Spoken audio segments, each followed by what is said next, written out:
दोस्तों कैसा होगा अगर एक जोकर अपना बदला लेने के लिए 27 साल के बाद आए और शहर में आतंक मचाकर सभी लोगों की जान लेने लग जाए। तो दोस्तों ऐसी ही कुछ कहानी है इट चैप्टर 2 की। तो दोस्तों इस मूवी का एक्सप्लेनेशन शुरू करते हैं। तो दोस्तों ये मूवी वहीं से शुरू होती है जहाँ से चैप्टर 1 की एंडिंग हुई थी, जहाँ हम बिल और उसके फ्रेंड्स को देखते हैं जो जोकर को मारकर कसम लेते हैं कि जब वो 27 साल के बाद वापिस आएगा तो वो इसी तरह बिना डरे उसका मिलकर मुकाबला करेंगे। फिर हमें 27 साल बाद का सीन दिखाया जाता है। उसी शहर में यानी डेरी टाउन में एक फेस्टिवल चल रहा था, जहां हम दो दोस्तों को देखते हैं जिन्हें वहाँ के लोकल बॉयज बहुत ज्यादा परेशान कर रहे थे। और जब वो दोस्त वापिस से अपने घर जा रहे थे तो वही लोकल बॉयज उन पर हमला कर देते हैं और उनमें से एक फ्रेंड को वो तो नदी में गिरा देते हैं और वहाँ से भाग जाते हैं। जब वो दूसरा लड़का अपने दोस्त को देखने के लिए नीचे जाता है तो नीचे जाकर उसे जोकर दिखाई देता है और जोकर ने उसके दोस्त को पकड़ा हुआ था। जोकर उसके सामने ही उसके दोस्त को अपने दांतों से मार डालता है और इससे पता चलता है कि जोकर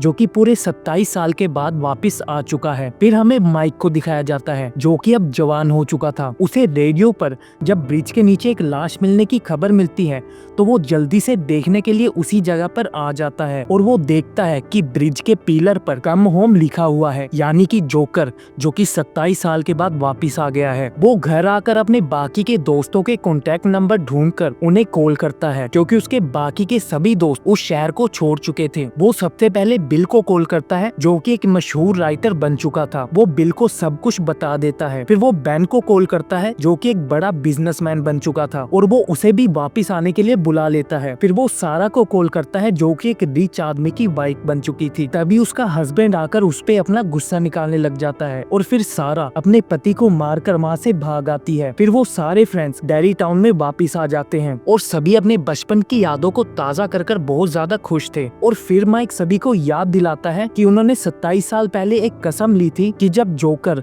दोबारा से वापस आ जाएगा तो वो उसी तरह मिलकर उसका सामना करेंगे। और ये सुनकर सभी डर जाते हैं क्योंकि वो दोबारा से उस जोकर का सामना नहीं करना चाहते थे। सभी डर कर वहाँ से चले जाते हैं, लेकिन माइक किसी भी तरह बिल को अपने पास रोक लेता है और माइक वहाँ बिल को अपने घर चलने के लिए कहता है। और घर पहुंचकर माइक उसके पानी में एक ड्रग मिला देता है और अब बिल जो अपना थोड़ा थोड़ा होश खो चुका था, फिर माइक उसको एक एंशिएंट सिरेमिक दिखाता है और वो बताता है कि हम इसके अंदर जोकर को कैद कर सकते हैं। वो उसे बताता है कि 18वीं सदी में भी इसी सिरेमिक में उस जोकर को कैद किया गया था और वो सिरेमिक माइक को एक ट्राइब से मिला था। और बिल ड्रग के नशे में माइक की सारी बातों में हाँ कर देता है। और दूसरी तरफ सारा बेन को बताती है कि उसे हमेशा ड्रामे विजन्स दिखाई देते थे जिसमें कि वो जोकर मुझे और मेरे सारे फ्रेंड्स को मार रहा है। और वो ये भी बातें करते हैं कि अगर उन्होंने दोबारा से उस जोकर को नहीं मारा तो वो बारी बारी से उन सबको मार डालेगा। फिर ये सभी लोग भी माइक का साथ देने के लिए तैयार हो जाते हैं और वो मिलकर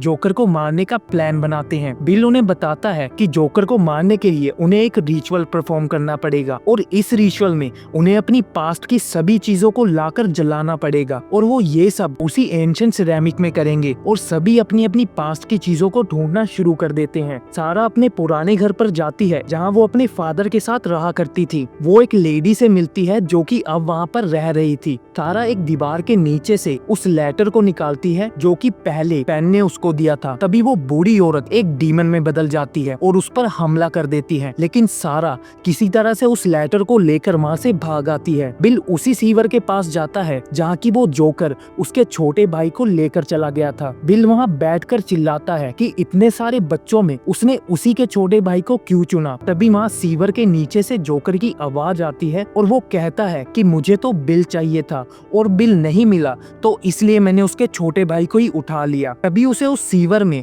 अपना छोटा भाई उस कागज की बोट के साथ दिखाई देता है और जब वो अपने छोटे भाई को बाहर निकालने की कोशिश करता है तो जोकर उसे अंदर खींचने लगता है, लेकिन बिल किसी तरह अपना हाथ छुड़वाकर वहाँ से बाहर आ जाता है। और अब उसे अपने छोटे भाई की वो कागज की बोट भी मिल चुकी थी और दूसरी तरफ रिची को अपने बचपन का कॉइन मिल चुका था और बाकी दोस्तों को भी अपनी बचपन की कुछ चीजें मिल जाती है। फिर सभी मिलकर उसी पुराने कुएं वाले घर में जाते हैं। घर में घुसते ही वो जोकर उन पर हमला कर देता है और वो बेन के पेट पर दोबारा से चाकू की मदद से होम एट लास्ट लिख देता है। और तभी उनके सामने उनके फ्रेंड का कटा हुआ सर बाहर निकलता है जो कि रिची के ऊपर हमला कर देता है। और फिर बिल और बेन दोनों मिलकर उसे बचा लेते हैं और फिर सभी लोग घर के उसी पुराने कुएं में उतरते हैं जहाँ की उनको एक खुफिया रास्ता दिखाई देता है जो कि एक बहुत बड़ी गुफा थी। और वो उसी जगह पर पहुंच जाते हैं जहाँ से कि वो जोकर पहली बार उनकी दुनिया में आया था। और वहाँ पर एक काफी बड़ा स्ट्रक्चर बना हुआ था।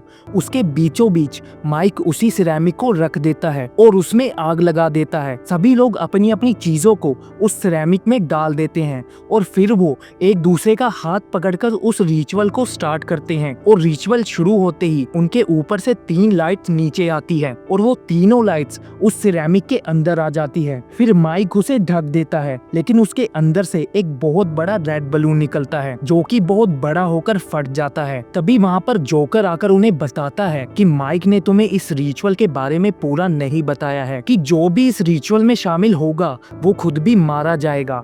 ये बात माइक ने सभी दोस्तों से छुपा कर रखी थी और ये सुनकर सभी लोग घबरा जाते हैं और माइक पर गुस्सा करने लगते हैं। और फिर जोकर वहाँ पर एक बहुत बड़े स्पाइडर में बदल जाता है और उन पर हमला कर देता है और वो उन सभी को उनके डरावने विजन्स दिखाता है जिनसे कि वो सभी डर जाते हैं। जोकर रिची को हवा में उड़ा लेता है लेकिन उनका दोस्त बड़ी ही हिम्मत कर जोकर की तरफ एक तीर फेंकता है जो कि सीधा जाकर जोकर के मुंह में लगता है जिससे कि जोकर जख्मी होकर तड़पने लगता है। और उन्हें लगता है कि जोकर अब मर चुका है पर वो पीछे से आकर एडी को मार देता है। और अब सभी को लग रहा था कि वो सभी मारे जाने वाले हैं लेकिन माइक तभी बताता है कि अभी जोकर अपने सबसे खतरनाक रूप में है और इस समय उसको हम नहीं मार सकते और उन्हें जोकर को वापस से छोटा करना होगा।